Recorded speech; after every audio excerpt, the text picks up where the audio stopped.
La geek de service. Bonjour tout le monde. Alors aujourd'hui, ce sera mon dernier épisode sur l'intelligence artificielle. Est-ce que ça veut dire que je ne parlerai plus d'intelligence artificielle? Absolument pas. Mais c'est le dernier d'une série sur l'intelligence artificielle. Je crois que pour les prochains épisodes, je ferai plutôt des mix de différentes technologies essayées, dont l'intelligence artificielle. Mais aujourd'hui, comme promis, je vous parle des outils que j'ai testés pour de la création. Donc, soit de la création audio, vidéo ou autre, mais des outils que j'ai testés et que j'utilise. Il y en a un d'ailleurs dont je vous parle que j'utilise présentement pour enregistrer mon balado. Donc, je vous parle donc d'outils de création en intelligence artificielle. J'ajoute une petite nouveauté, je vais toujours nommer la date à partir de maintenant où l'épisode a été enregistré. Je suis consciente que c'est déjà écrit dans votre outil d'écoute de balado. Par contre, je rencontre plusieurs personnes qui me disent hein, « J'étais en vacances la semaine dernière, j'ai rattrapé 15 épisodes. Je suis partie du début parce que j'approche une cinquantaine d'épisodes qui ont été faits. » Et je me dis, oups, les premiers épisodes, est-ce que les technologies dont je parlais sont encore d'actualité? Ça va vite en technologie, donc ça se peut que si vous écoutez, par exemple, l'épisode 3 ou l'épisode 15 plutôt que la toute dernière épisode, l'outil dont je vous ai parlé à ce moment-là n'existe peut-être plus. Peut-être que l'outil est devenu payant, peut-être qu'il est moins efficace qu'il l'était, peut-être qu'ils ont pris une nouvelle direction avec cet outil-là qu'on aime moins. Donc, je vais toujours vous laisser la date de laquelle j'enregistre l'épisode. Donc, aujourd'hui, nous sommes dimanche, le 7 mai 2023. Donc, je vais toujours commencer en vous donnant la date pour que si vous êtes en mode écoute, vous soyez conscient du moment où j'ai essayé le tout. Parce qu'il y a plusieurs des outils, même ceux dont je vais vous parler aujourd'hui, qui peut-être dans 6 mois n'existeront plus ou vont avoir changé radicalement. Le premier dont je vous parle est un outil pour faire du montage vidéo. Il s'appelle Wisecut. L'interface est disponible seulement en anglais, mais très facile d'utilisation sans avoir besoin là, de bien comprendre tout ce qui est dit. On a droit en mode essai, quand je l'ai testé et je l'ai retesté tout dernièrement, on a droit à un 30 minutes gratuit. Donc, on peut importer une vidéo et s'amuser avec le premier 30 minutes ou importer une vidéo de moins de 30 minutes et en faire plusieurs petites, par exemple. Donc, à chaque mois, on a droit à 30 minutes d'essai gratuit. Sinon, j'ai regardé leur structure de prix. Ça me semblait quand même raisonnable. On parlait de frais allant de 10 à 20 US, bien sûr, par mois. Mais si on est un grand utilisateur de montage vidéo, ça peut être super intéressant. Alors, je vous explique ce que c'est. C'est un outil, comme je l'ai dit, de montage vidéo. Ça permet la retranscription de la vidéo. Je l'ai testé en français, ça fonctionnait très bien, malgré l'interface en anglais. Et ça permet d'éditer la retranscription tout simplement en effaçant des lignes de texte. Donc, je pourrais présentement prendre une pause et recommencer à parler et me dire, bon, bien, à partir de ce moment-là, c'est facile de retracer où est la phrase en question, effacer cette phrase-là et ça fait un montage dans ma vidéo. Donc ça, plutôt que de couper à 1 minute 15, essayer de grossir le tout pour venir à la seconde près couper, on coupe la phrase tout simplement et ça fait quand même un très bon rendu. Je dirais que si on ne prend pas le temps là, de faire des pauses, qu'on a des gens deux personnes qui parlaient ou autre, ça peut peut-être couper abruptement, mais pour certaines vidéos, ça faisait un très beau boulot. J'ai bien aimé aussi la possibilité d'extraire le tout en différents formats. Je vous explique. J'ai enregistré, par exemple, un épisode de balado. On est 2 personnes à l'écran. Mais je vais pouvoir exporter non seulement le son pour en faire un balado, mais je vais pouvoir aussi lui dire trouve-moi un extrait, donc faire une petite recherche par mots-clés et dire trouve-moi un extrait où on a parlé, par exemple, d'intelligence artificielle. Il va me faire la recherche dans la retranscription. Je vais choisir un bout et je vais lui dire avec cette minute-là, fais-moi un format qui va fonctionner dans les stories Instagram, par exemple, ou un YouTube Shorts d'1 minute qui va faire l'extrait vidéo. Donc, pourquoi je trouve ça génial? Bien, parce qu'on pourrait dire, je prends un 20 minutes ou un 30 minutes, je passe en entrevue quelqu'un, j'utilise l'audio pour le mettre en format balado et je demande à Wisecut de me chercher des extraits pour pouvoir en faire la promo dans différents formats, à différentes durées, d'une façon très rapide. On parle dans quelques minutes, tout est fait. En plus, bien sûr, on a un outil qui nous permet d'améliorer la vidéo, couper les silences, améliorer le son. Il y a même un outil qui permet de suivre la personne qui parle. Donc, je pourrais avoir un cadrage très grand écran où je vois les deux personnes assises, mais je demande à Wisecut de suivre la personne qui parle à chaque moment et ça va tout se faire automatiquement. Donc, j'adore.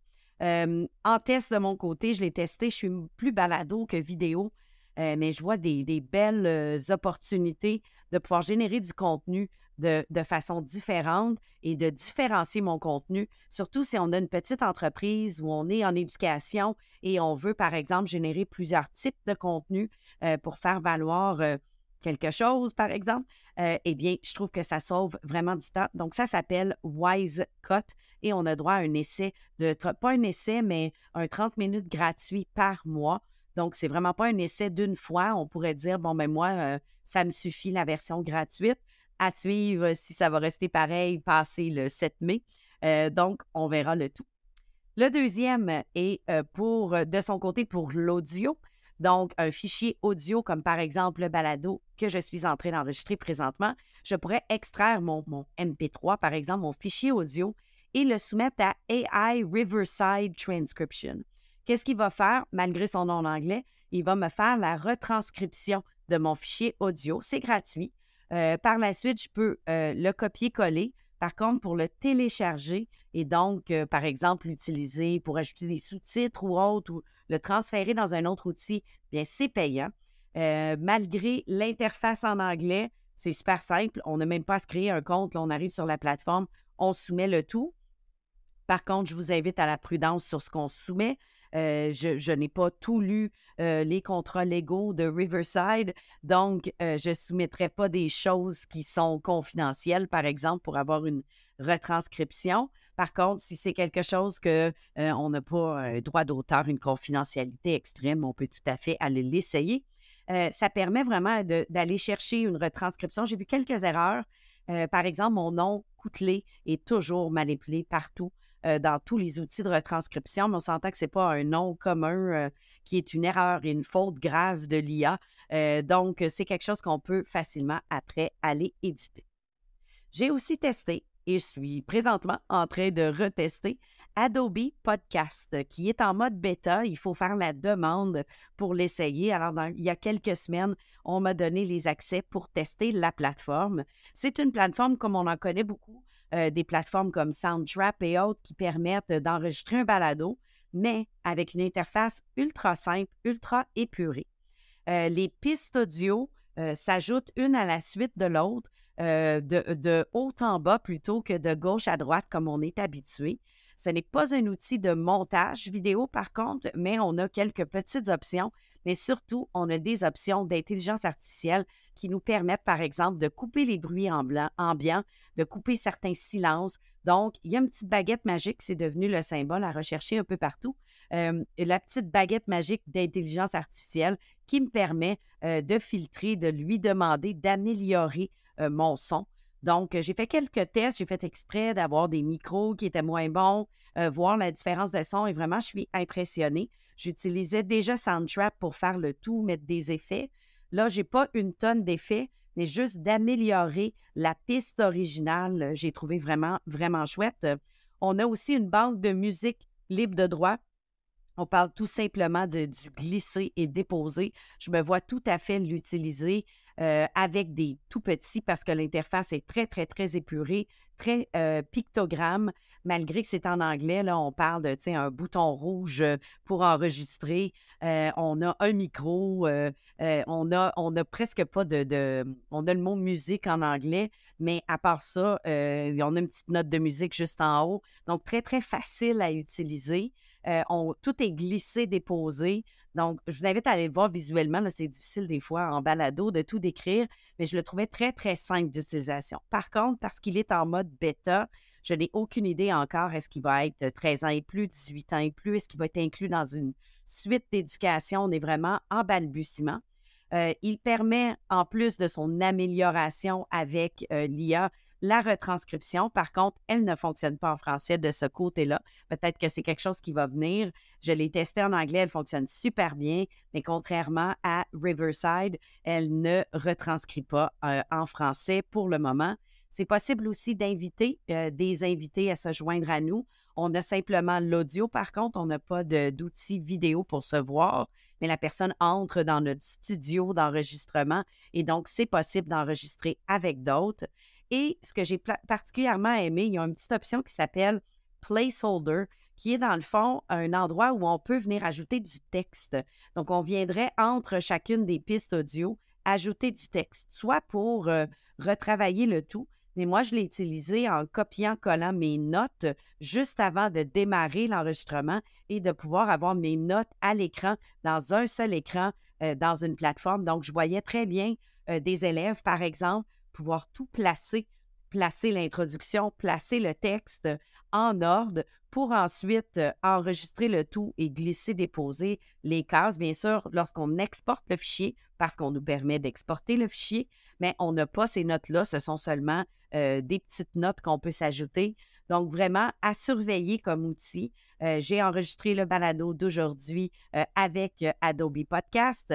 Bien sûr, j'ai téléchargé le tout pour après ça le diffuser dans Anchor, mais c'est un outil d'enregistrement que je vais assurément réutiliser et surveiller.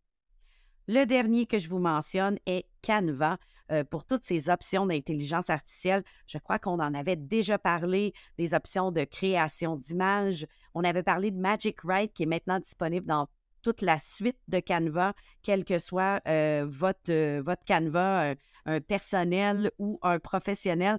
Du moins, le personnel, je n'ai pas testé, mais professionnel et éducation, tout ça est disponible. Et dernièrement, j'avais à préparer une conférence sur l'intelligence artificielle. Donc, quoi de mieux que d'utiliser l'intelligence artificielle pour créer le tout?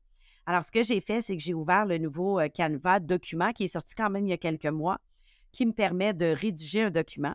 Et en m'assurant que chacun des titres dans mon texte, un peu comme des titres dans Microsoft Word ou dans Google Doc, chacun des titres devenait une diapo. Donc, sans avoir besoin de lui dire diapo 1, diapo 2, diapo 3, je n'avais qu'à nommer le titre et à écrire le texte en dessous.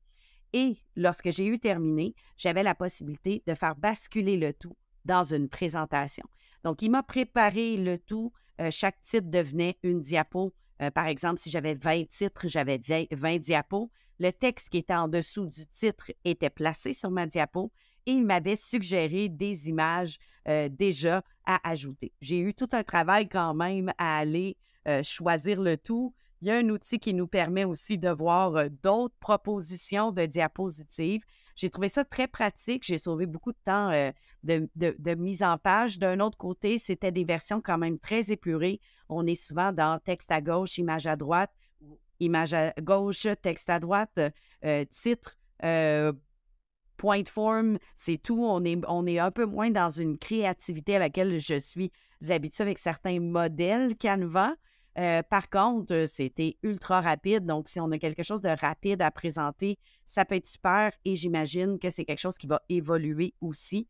J'ai aussi utilisé la petite fonction, encore une fois, petite baguette magique qu'on cherche dans l'écran quand on la voit. C'est de l'IA cachée derrière. Ça semble être le logo magique de la baguette magique de l'IA. Ça m'a permis, par exemple, de rejouer avec certaines phrases, de lui demander de me trouver un autre titre ou un autre sous-titre à ma diapo, de me proposer d'autres images également, peut-être des petits pictogrammes ou autres. Donc, vraiment intéressant pour une rapidité d'exécution, mais on a encore besoin de l'humain, comme dans tous les outils dont je vous ai parlé. Il y a plein de choix exécutifs qui se font, mais j'adore avoir un assistant qui m'aide par exemple, trouver un extrait vidéo comme dans Wisecut et qu'ensuite je fais le choix et il fait la job de bras pour moi. La retranscription, plutôt qu'avoir à tout taper ça, il me fait une première retranscription. Je n'ai qu'à réviser, à voir ce que j'aime pas. Même chose avec un outil d'audio. C'est ma voix que j'enregistre présentement, mais il va m'aider à rapidement améliorer ma voix plutôt qu'avoir à jouer, à couper, à passer des heures dans les options d'amélioration et tout. Et même chose pour Canva, j'aime bien, qui me propose dès le départ quelque chose et ensuite, c'est à moi de laisser ma créativité d'amélioration de l'outil. Donc voilà des outils que j'intègre maintenant dans mon quotidien. Je termine en vous disant que j'arrive du sommet du numérique en éducation. J'ai rencontré des gens qui me disent: «J'écoute ton balado» et qui m'en parlent. J'adore tout le temps quand vous prenez le temps de venir me voir, me dire que vous m'écoutez. On s'entend que le médium d'un balado, on se parle tout seul. On voit quand même certaines statistiques d'écoute, mais on ne sait pas nécessairement jusqu'à quel point on est écouté malgré les statistiques. N'hésitez jamais à me laisser des commentaires. Je publie toujours les épisodes du balado sur ma page Facebook, La Geek de service. Vous pouvez aller commenter sous l'épisode, me dire ce que vous avez aimé ou autre, ce que vous avez essayé de votre côté, ce que vous aimeriez entendre aussi. Le balado est aussi disponible sur YouTube. J'ai pas une page YouTube ultra étoffée, mais quand même, c'est disponible et vous pouvez commenter sous la vidéo. Et si vous visitez le blog lageekdeservice.com, il y a une option pour me laisser des messages vocaux. Donc, ne vous gênez pas de me laisser un message vocal en me laissant vos commentaires, peut-être en me laissant aussi d'autres sujets qui vous intéressent, que vous aimeriez que j'aborde, quels outils j'ai testés qui peuvent aider à X, Y, Z. Donc, gênez-vous pas un peu partout. Je suis aussi sur Twitter, je suis aussi sur LinkedIn, donc vous pouvez toujours me rejoindre. Mes messageries sont ouvertes également pour me laisser des messages en privé si vous préférez et de m'écrire vos opinions, vos commentaires. Je suis toujours ouverte à la critique, à la rétroaction positive, à la rétroaction constructive. Donc, ouverte à tous vos commentaires.